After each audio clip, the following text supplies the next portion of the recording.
I think there's a thread of romanticism that flows through, several of the compositions in this recording. There's a part of my spirit that identifies with sentimentality, and whether that be found in artistic expression or just in personal relationships or just a view of family even. I don't shy away from expressing if it's in the music, and I think that there's been a period for me in the last couple of years for sure that I've been writing in a place that I don't exclude those feelings, or I don't exclude those emotions or those sensibilities when they come up for me, and I try to incorporate them in the most creative way I can.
Title of the album is Time Will Tell. For me, there's so many layers to that, but mostly it has to do with my journey as a person who's a product of a transracial adoption and going through a period of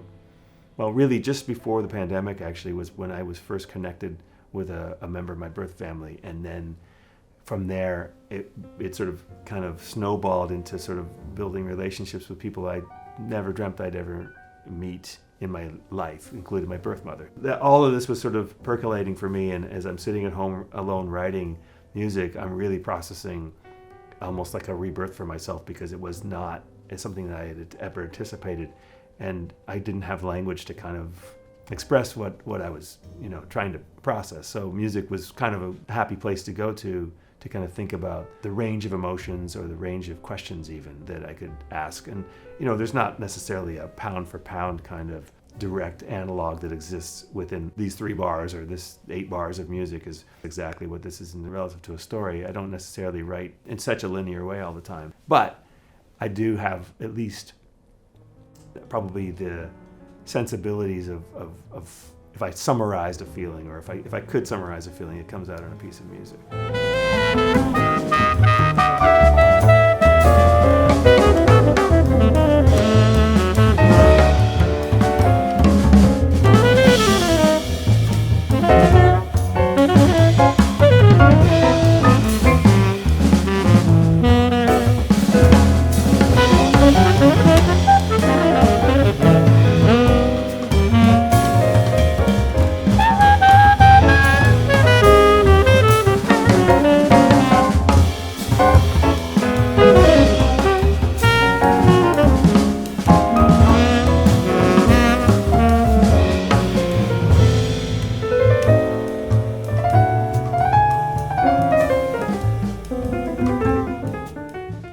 There's a voice in the back of my head that's like, you